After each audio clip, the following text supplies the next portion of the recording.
Juice, c'est parfait. Est-ce que je peux boire un petit peu? Bien sûr, vas-y. Parce que là, Je vais en je profiter pour commence faire à la même avoir chose. un peu soif. J'ai la bouteille à côté. Je vais me servir parce que là, hop, voilà. Alors, juice. Dis-nous tout. D'abord, que veut dire juice? Juice, ça veut dire Jupiter Icy Moon Explorer, l'explorateur des lunes glacées de Jupiter. Super. Voilà. Donc, en fait, c'est un satellite qui est assez extraordinaire lui aussi, un gros satellite, qui va partir en 2022 et qui va mettre 8 ans pour arriver jusqu'au système jovien et qui a comme but d'explorer 3 des 4 lunes galiléennes de Jupiter, ces 3 lunes étant Callisto, Ganymède et Europe. Europe, ouais. Alors, j'ai mis Ganymède, en fait je devrais le mettre à la fin parce qu'on termine par Ganymède, Ça qui est qui est ouf. en fait le Graal de l'ESA. Mm. Donc c'est un satellite ESA qui regroupe énormément de pays, 15 pays européens et plus des Américains, plus des Israéliens, plus le Canada, plus je ne me rappelle plus, les Japonais. Un satellite magnifique qui est fait par ADS à Toulouse, enfin sous la maîtrise d'œuvre d'ADS Toulouse, parce qu'il y a 80 entreprises européennes qui travaillent rien que sur le satellite. C'est fou. C'est un énorme projet. Un énorme projet. C'est la mission, la première mission de classe L, large, du programme Cosmic Vision 2015-2025 de l'ESA. C'est d'ailleurs la seule mission, elle, qui va voler jusqu'en 2025, quoi, puisque les 2 autres partiront plus tard. Hein. Lisa et Athéna, ouais. Voilà, Athéna et Lisa sont pour plus tard. Mais quand on dit plus tard, c'est carrément 10 ans plus tard. Hein. Ah oui, c'est donc beaucoup celle-ci plus tard. est vraiment... Ouais, elle est dans le cœur du Cosmic Vision, on va dire. Parce qu'Athéna et Lisa, c'est grosses missions, mais c'est surtout des énormes challenges techniques, en fait. Ouais. Mais Juice, c'est pas mal aussi, hein, parce qu'on ne va pas sur Jupiter comme ça. Hein. Bien sûr. D'ailleurs, tu as reçu Romain Peroluga. Tout à fait. Ouais. Architecte thermique. Qui a très très bien parlé de Juice. J'étais super contente quand il a expliqué un peu tout ça et le challenge que c'était d'un point de vue thermique. Il y a également un énorme challenge au niveau des radiations. Bien sûr, ouais. On met 7 ans et demi quand même de voyage, hein, il faut le savoir. C'est pas rien. Hein. C'est un peu plus loin que Mars. Hein. Voilà. Mars, c'est un peu la banlieue de la Terre, on va dire. Ouais, Juice, c'est pour faire aller Gabi. Juice, tu changes de pays. Hein. Et il y a effectivement, oui, des assistances gravitationnelles. Pour y arriver, il y a plusieurs assistances gravitationnelles, il y en a au moins 5. Et c'est un schéma qui s'appelle EV-méga. Pour ceux qui veulent s'en rappeler, c'est EV-méga. E, c'est Earth, Vénus, Earth, Mars, Earth. Et ensuite Ganymède qui va nous repropulser jusque vers Jupiter. Donc 3 assistances de la Terre, une assistance de Mars et une assistance de Vénus. Et puis la dernière, Ganymède, qui va nous aider. Voilà. Génial. Mais alors Romain, si vous n'avez pas vu l'émission avec Romain, il a super bien expliqué tout ça, les instruments, toute la mission, c'est trop bien expliqué. Romain, il est ingénieur thermique à l'ESA, c'est mon superviseur aussi. Je partage le bureau avec lui, donc c'est rigolo. Quand je pouvais partager le bureau avec lui. Et l'émission, elle est sur YouTube, donc si vous voulez aller la voir, n'hésitez pas. Ah ouais. Il a très bien expliqué. C'est très bien expliqué. Il vulgarise super bien. Et donc, nous, au CNES, là, on s'occupe en fait des contributions françaises à Juice. Donc, en fait, Juice, il y a 10 instruments. Et nous, on a une contribution sur 6 des 10 instruments. Alors, des contributions plus ou moins importantes. Ça peut aller de la fourniture d'un élément qu'on va caractériser, mais qui est acheté, on va dire, ou fait par un industriel. Donc, on a peu d'ingénierie, on va dire, dessus, jusqu'à un instrument complet. Voilà, qui est le cas du spectroimageur Magis, qui est ce qu'on appelle sous PI chip. Alors, ça veut dire que PI, ça veut dire principal investigateur. En fait, c'est le scientifique. Ah, Le coucou. Le coucou nous marque la demi. C'est un scientifique qui a proposé l'instrument, en fait, on va dire. Donc, c'est le scientifique qui est dans un laboratoire et qui après emmène son équipe de laboratoire. Et nous, le CNES, on donne l'argent. Hein. On passe beaucoup de contrats industriels également. Et puis, on amène notre expertise, nos experts, nos laboratoires internes qui font beaucoup d'analyses au laboratoire. Voilà, Et alors, c'est quel laboratoire pour Magis? Alors, pour Magis, c'est l'IAS, l'Institut d'astrophysique spatiale à Orsay, Paris. Nous avons également qui interviennent alors sur. Il a parlé de RPWI, Romain, l'autre jour, d'un mât là, le MacBoom, le JMAG là. Et oui, excellent. Hein, voilà, qui est un mât extraordinaire de 10 mètres, hein, qui va être déployé avec des éléments qui vont mesurer tout l'environnement magnétique et le plasma. Et donc, il faut qu'il soit éloigné du satellite pour ne pas être perturbé. Et là, sur RPWI, on a 2 laboratoires qui travaillent. C'est le LPP, le laboratoire de physique des plasmas, qui est à Palaiseau, qui fournit le Search Coil Magnétomètre, un magnétomètre triaxe qui est monté tout au bout de ce mât-là, voilà. Il est un mini-instrument de RPWI qui est presque un peu seul, quoi, on va dire. Enfin, il est quand même relié au boîtier électronique, hein, il ne faut pas l'oublier. Et puis, une deuxième contribution à RPWI, donc, qui est MIME. Donc là, ce sont des... Alors, je ne maîtrise pas la science qui est trop derrière. Il y a des sondes de Langmuir. Et MIME, c'est une carte électronique donc, qui est fournie par le LPC2E à Orléans. Alors, LPC2E, laboratoire LPC2E de l'espace. Je ne me rappelle plus ce que ça veut dire. Je ne peux pas t'aider là-dessus. Désolée pour mes amis du LPC2E, j'ai un blanc là. Pouf!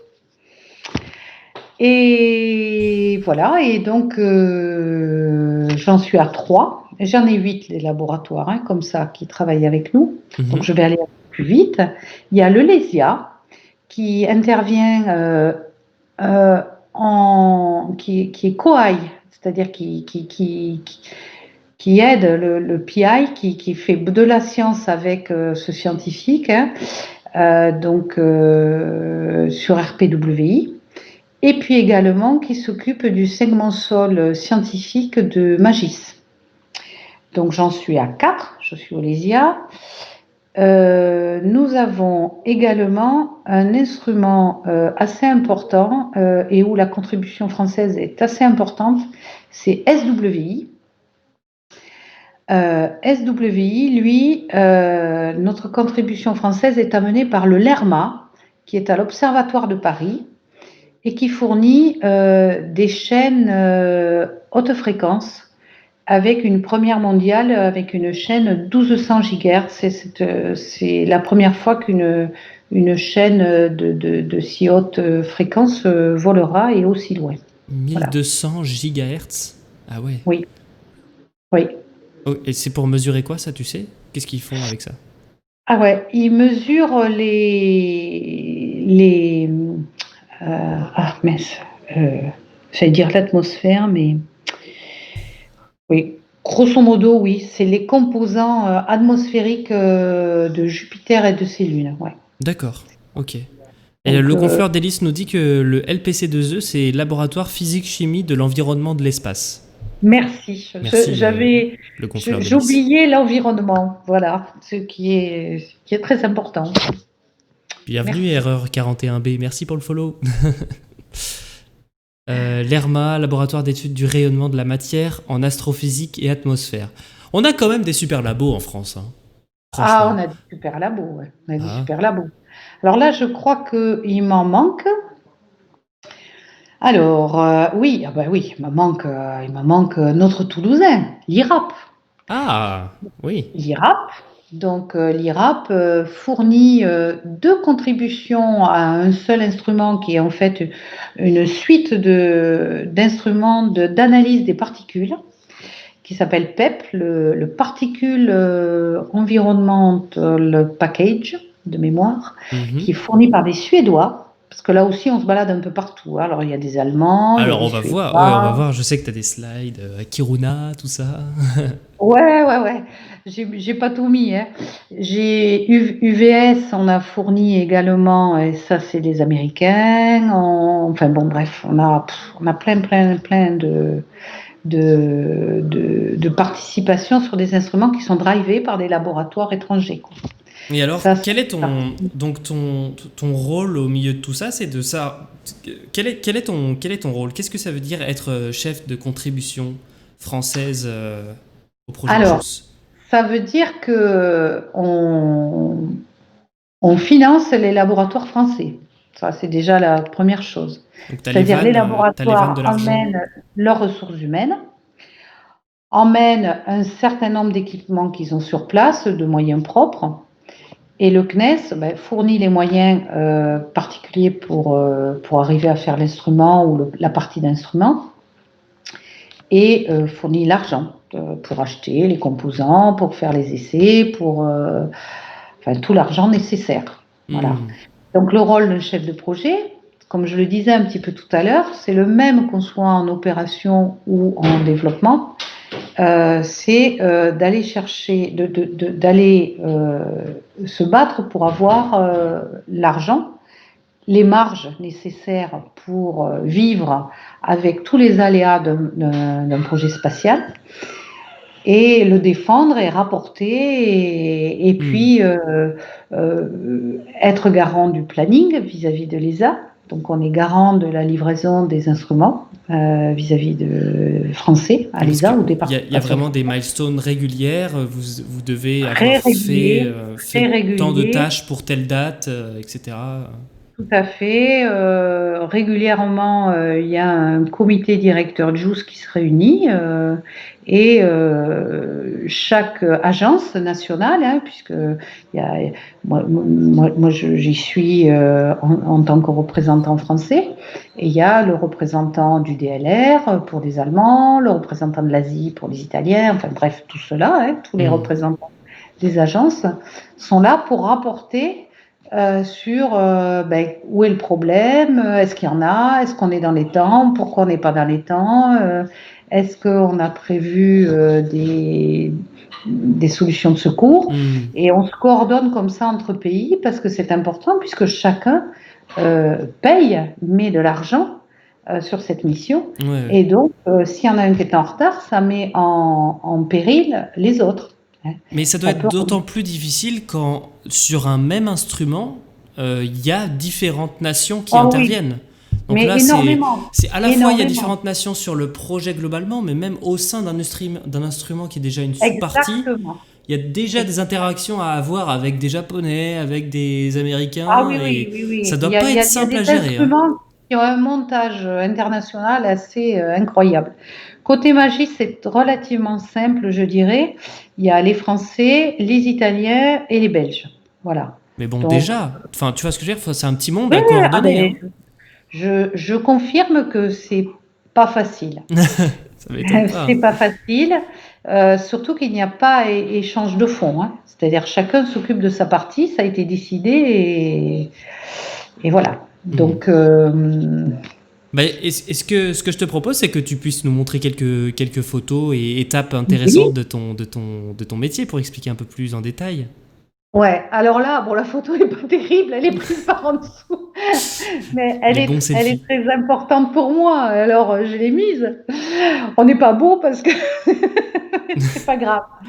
Donc là, on est parti négocier l'achat des détecteurs de Magis avec des Américains, Teledyne, à Camarillo, en Californie, en décembre 2016. Et j'avais monté une petite équipe hyper réduite, donc on n'est que 4 là pour aller négocier le contrat avec Laurie, la responsable des détecteurs, avec mon acheteuse et avec Yves André, qui est maintenant mon sous-directeur adjoint et qui est quelqu'un que je connais depuis Intégral et qui est quelqu'un qui est assez fort, enfin très fort, et qui a un bon sens de la négociation. Parce que quand on va négocier des contrats de 10 millions d'euros, voilà. Si tu gagnes 10%, t'es content, quoi. Oui, alors surtout que là, nous, c'était surtout qu'ils acceptent de nous les vendre. Parce qu'au début, ils ne voulaient pas nous les vendre. Ah bon? Ouais, parce qu'on avait des demandes et il a fallu un peu baisser nos prétentions. Et je vous rassure, les détecteurs sont arrivés comme prévu. On a eu des soucis, on a eu des problèmes lors des qualifications, etc. Je ne reviens pas dessus. Mais globalement, on les a achetés à peu près au prix convenu. Et ils ont de super performances, a priori. Là, l'IAS va commencer la caractérisation, mais a priori, c'est très bon. Ça marche très bien. Voilà. Donc, on a de super détecteurs. C'est bizarre de refuser une vente parce que c'est quand même des sous pour une entreprise. Je vois pas. Oui, mais c'est aussi un engagement. C'est aussi embêtant. C'est une entreprise qui travaille beaucoup avec la défense et quelque part, le spatial, c'est peanuts, quoi. Il faut se dire ça. Ah, genre, ok, pour eux, c'est souvent le cas quand on va acheter ces genres de détecteurs qui vont à des limites. Souvent, c'est la défense qui drive en fait le business de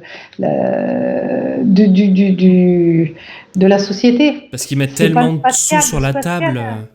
Ils mettent trop de sous sur la table et ça devient même pas intéressant. Ils en font énormément, si tu veux. Ils font énormément de choses pour les armées. Et nous, on arrive avec, on va demander 2 détecteurs de vol, 2 détecteurs spares, 3 fois rien, quoi. C'est rien pour eux. Ouais. C'est presque embêtant pour eux, voire plus coûteux, de mettre en place le projet pour gérer 2 détecteurs. C'est là qu'il faut les persuader de la réputation, de ce que c'est que d'aller jusqu'à Jupiter, de comment cette mission est extraordinaire, comment on va parler des détecteurs de Teledyne dans le futur. Voilà. C'est quelque chose sur lequel ils peuvent communiquer après, évidemment, sur leur image d'entreprise. Évidemment. C'est quand même très sympa. C'est très sympa de communiquer sur Jupiter, quoi.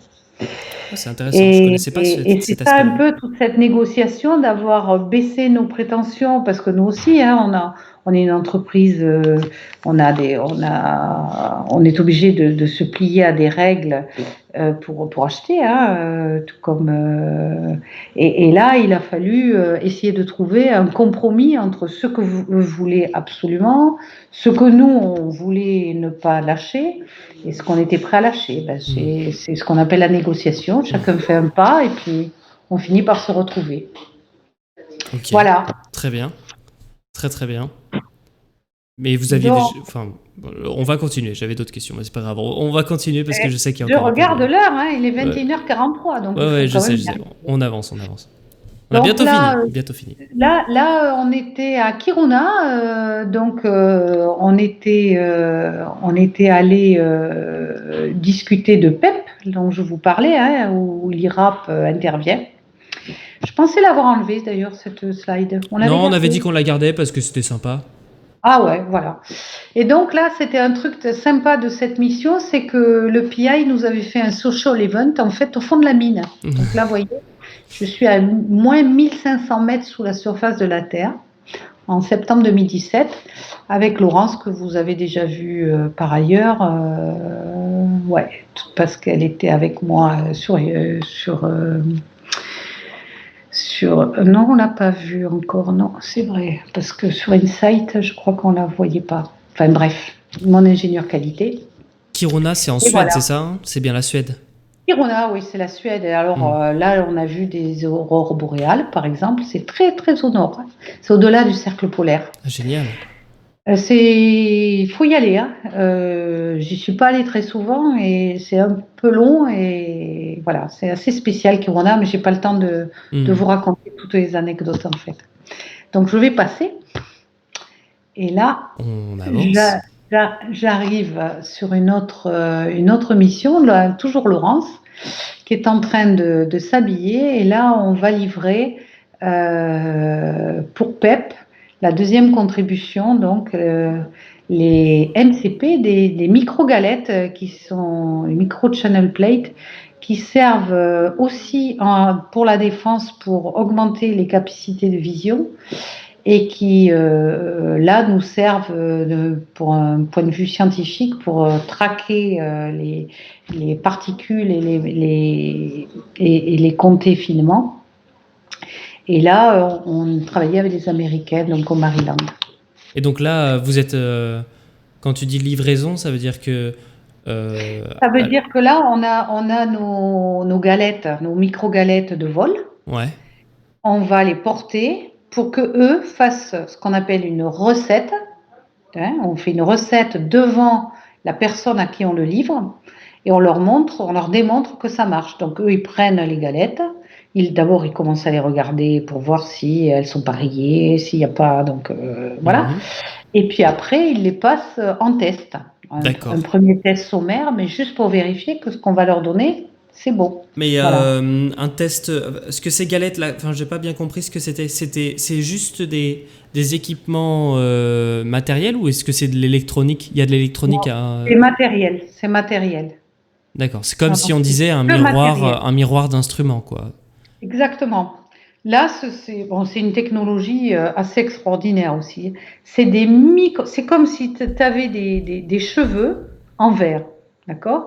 Donc c'est un verre creux à l'intérieur et dans lequel les particules vont rebondir comme ça. C'est ça qui va amplifier et qui va faire en sorte qu'on puisse les compter, les reconnaître. Et c'est les mêmes équipements qui sont sur des visions nocturnes, là. Ouais. Par exemple, mes cocoilles, là, dont on parlait. C'est certainement ça. Et ça augmente les photons de lumière, tu vois. Et donc, la moindre lumière est amplifiée et il voit vachement bien, quoi. Mais, ok. Et ça se présente sous la forme de disques? 2 disques très fins qui se font face et qui se réfléchissent entre eux? Non.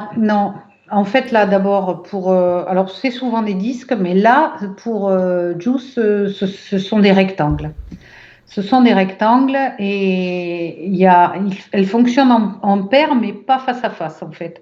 Il y a d'autres systèmes. Alors, je vais pas m'aventurer sur le truc parce que je le connais pas. Non, mais pas de souci. Je préfère pas le dire. Mais il y a une galette dite start et une dite stop. On livre les deux, mais elles sont pas face à face. Entre, il y a des choses. Je pense qu'il y a des miroirs. D'accord. Voilà, je me sens me souvenir, mais voilà. Et juste pour se faire une idée, c'est grand comment? Oh, c'est grand comme ça. Ok. Ouais. D'accord. La plus grosse, elle est grande comme ça. 20 par 10, un truc comme ça? Non, alors j'exagère. Alors non, ça doit être 10 par 6 ou 12 par 6. Ah oui, d'accord, ok.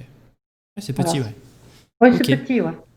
De toute façon, il faut se rappeler que les 10 instruments qui sont à bord de Juice, je crois que Romain l'a dit, hein, ils pèsent 239 kilos.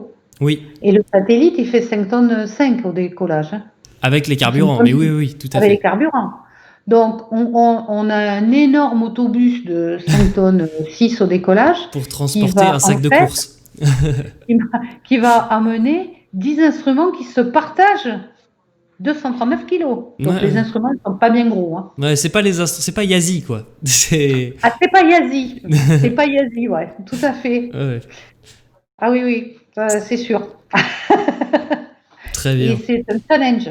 Parce qu'il faut rester dans notre bilan de masse, parce qu'envoyer 1 kilo jusqu'à Jupiter, c'est pas donné. Hein. Déjà que dans l'espace, c'est pas donné, mais alors sur Jupiter... Voilà. Toujours le paradoxe du spatial, beaucoup de masse pour faire fonctionner quelques pouillèmes d'instruments, nous dit Auré, ouais. Et encore sur Juice, on emporte, enfin, c'est génial de pouvoir emporter jusqu'à 10 instruments, c'est génial, hein. Vraiment Oui. génial. Parce qu'il y a des missions, Mais tu vois, Insight, il n'y a que 2 instruments. Ouais, il n'y a que 2 instruments. Ils sont quand même peut-être un peu chouïa plus gros quand même, me semble, de mémoire, que le plus gros des instruments de Juice. Bon, mais c'est pas grave. Sur Solar, je crois, c'est sur Solar aussi qu'il y a 10 instruments, ou sur Bepi. Je ne me rappelle plus. Peut-être, ouais, je sais plus. Je me rappelle plus comme Ouais, ça. 10 minutes, nous dit le Attention, gonfleur 10 d'hélice. minutes. Ouais. Merci, le Merci. gonfleur d'hélice. On y Hop est, on est à là. la dernière slide après, je crois, hein. Ah ouais, déjà, Ouais. j'en ai pas oublié. Non, mais Ah ouais, si, j'ai pas je vu. voulais Et justement terminer. on a vachement élagué quand même, hein. On a Donc ça élagué, c'est. mais si tu veux Ah dire ouais. des choses que t'as enlevées, vas-y. Je sais pas si t'avais enlevé des trucs. Mais regarde, on est dans les temps. On est dans les temps. Il y a encore, tu peux On encore est dire dans des les trucs. temps, ouais. Tu Ouais, peux ouais. conclure sur Je Juice. voulais, je voulais juste dire que pendant ces années où j'ai été sur Juice, hein, donc si vous avez bien compté, j'y suis depuis début 2016. Je voulais juste dire que on n'oublie jamais ses projets précédents quand on a vécu des choses fortes. Par exemple, justement, en 2018, pour l'atterrissage d'Insight, mes petits camarades qui étaient occupés un peu partout m'ont demandé d'assurer un live là sur une chaîne YouTube où le du CNES CNES. a participé avec AstroVicNet. Tout à fait. Et j'y suis venue, tu vois, alors que Alors que tu j'étais travaillais plus sur Insight, en du pleine coup. juice. Et je me suis régalée. Hmm. Et j'étais très contente parce que ça m'a rappelé tout un tas de souvenirs, beaucoup d'émotions. Et pareil, il y a eu les 6 ans du lancement de Méthode B. Eh ben, j'y ai pensé, j'ai appelé les copains, on s'est fait un petit truc. Vous vous rappelez que il y a 6 ans, on lançait Méthode B et qu'après Hmm. on faisait la recette en vol. Et voilà. Donc on y pense quand même, tu vois, sur Bien sûr, ouais. les projets qui durent un peu comme ça, sur lesquels on a eu des choses fortes. Puis ceux qui malheureusement ne sont plus là, on les a toujours un peu dans notre cœur, quoi. Bien sûr, ouais. Enfin là, je suis happy avec Juice. Peut-être que si on veut avoir le temps de prendre quelques questions, je ne vais pas aller trop loin, juste pour vous dire que je vais bientôt reprendre aussi, enfin je suis en train de reprendre depuis 2 mois là, un projet qui s'appelle Dorn et qui Ok. va aller chercher du radon avec l'IRAP encore à la surface de la Lune avec les Chinois sur Change E6. Waouh, Change E6. c'est super Voilà. intéressant. Oh la vache. Donc, je vais avoir Juice parce que Juice est en train de baisser un peu dans mon activité parce qu'on a quand même livré déjà des modèles de vol. Donc, ça avance bien. Ok. Tout n'est pas fini, mais l'activité baisse un peu. Et donc, comme j'aime pas m'ennuyer, voilà. Il y a eu une offre du coup du CNES en interne et tu as postulé? Oui, enfin là, c'est mon chef qui m'a dit, il y a un de mes collègues, André, qui avait Dorn et qui en avait trop. Il y avait trop de choses à faire et mon chef m'a dit, est-ce que ça te dirait? Et j'ai dit, banco, allez, Génial, génial. Alors là, voilà. changement de décor, travailler avec la Chine, est-ce que tu as déjà eu l'occasion? Et jamais. Jamais. Et j'adore Génial. faire des choses nouvelles. Donc c'est super. C'est trop bien, Trop c'est contente. trop bien. Bravo. Ouais, ouais. Bonsoir à Angélique qui nous rejoint maintenant, mais malheureusement on va bientôt terminer, on a encore 5 minutes pour prendre vos questions. Ouais. Qu'est-ce qu'on nous dit? On dit Chang'e apparemment. Ok. Changi 6. Chang'e Changi 6. 6. Chang'e Ah, 6, moi, c'est retour d'échantillon, non? oui, tout à fait. Retour d'échantillon. Comme Changi 5, Ah, Chang'e d'ailleurs. 5 aussi? Retour Et d'échantillon? oui, normalement, c'est le précurseur de Changi 6. Et s'il marche bien, on lancera Changi 6. Mais Mais voilà. quelle est S'il la marche pas, on plus-value le lancera aussi. quelle est la plus-value de Chang'e 6 sur Chang'e 5 alors? Je sais pas. Déjà qu'il y aura un instrument français à bord. ça c'est super important. Ah oui, sur Chang'e 5, il n'y en a pas. Il n'y en a pas. D'accord, ouais. Ça, c'est top. Voilà. Ouais, c'est top. C'est top. Mais c'est bien, tu vois, parce que c'est un grand jeu diplomatique, le spatial. Hein, c'est beaucoup de politique, etc. Mais la France, j'ai l'impression qu'en Europe, on est à peu près les amis de tout le monde, souvent. L'ESA fait pas trop de projets avec la Chine, mais la France, je pense qu'on est un des rares pays européens à faire des projets on a avec SVOM actuellement en développement. SVOM, ouais. On a SVOT. Non, SVOT, c'est pas eux. Non. Attends, qui c'est qu'on avait les Chinois? Ah, Il y avait eu CFOSAT. ah oui, CFOSAT, voilà. Oh là là. Avec le CNES sur les océans. Mais c'est parti, c'est déjà lancé, ça? Oui. Et voilà. Donc, mais en Europe, je pense que on est le seul pays à faire. Non, je me trompe sûrement. bah on fait avec les États-Unis, on fait avec les Chinois, on a fait avec les Russes, on fait avec tout le les monde. Japonais. Nous, on est les copains de tout le monde. Oui, on est vraiment les copains de tout le monde. Ouais. On est les beaux copains. Bah écoute. Et après, peut-être pour terminer, ouais. ce que je peux dire, c'est que moi, quelque chose qui est très important, c'est la famille. Vous avez vu un peu tous ces déplacements, vous avez vu le schedule qu'il faut tenir, vous avez vu, bon, je ne sais pas si j'ai réussi à le montrer, mais c'est énormément de tension. Bon, on s'amuse, heureusement, on a aussi des bons moments, mais on a aussi beaucoup de tension.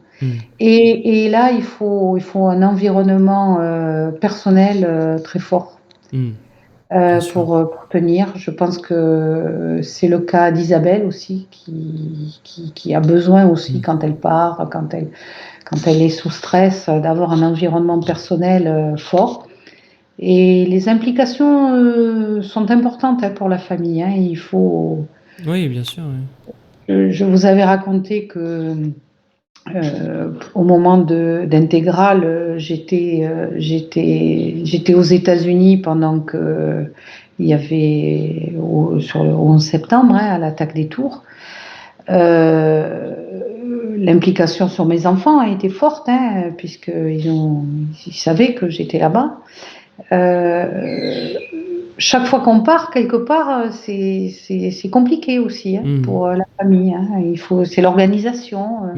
Mon mari, c'est quelqu'un qui vraiment s'est beaucoup occupé de mes enfants et voilà. Pendant que moi, j'étais par Mons et par Vaux. Et puis aussi, souvent on compte très peu nos heures. Quand les projets sont dans des phases critiques, on fait les tests le dimanche, la nuit, tout le temps, quoi. Ouais. Sur Insight, et je suis pas la seule sur l'équipe. Moi, je travaillais tout le temps, en fait. Je travaillais tout le temps. J'étais assise à mon canapé, je faisais des mails. Voilà, que ce soit au travail ou à la maison. Mais quelque part, je pense aussi c'est que l'environnement de travail, il est sain. Tu travailles avec des gens avec qui, comment dire, tu sais que tu vis une expérience de dingue et tu as envie de tout faire pour que ça se passe bien, tu vois. Oui. Si tu travailles alors parfois, il y en a qui sont moins réglo. Des fois, attends, c'est pas non plus un long fleuve tranquille et parfois, les gens, c'est un peu difficile. J'en connais. Mais quand même, globalement, sur un projet, quand la mayonnaise prend bien et que les gens vont tous dans le même sens, c'est génial. C'est génial. Super. Ça doit être tellement plaisir. C'est un des rôles du chef de projet, c'est faire monter cette mayonnaise, qu'elle tienne et emmener tout le monde avec nous, quoi. Je dirais c'est le principal rôle, parce que le reste, voilà. Bah écoute, je pense que c'est une très bonne conclusion. Je pense que c'est une super conclusion à cette saison 2, j'ai envie de dire. C'était super, encore une fois. Merci beaucoup, Carole, d'être passée encore une fois dans l'émission. Je t'en prie, c'était un plaisir pour moi aussi. Plaisir partagé, écoute. On va rendre l'antenne pour que toutes et tous vous puissiez aller voir le lancement évidemment historique de SpaceX aujourd'hui.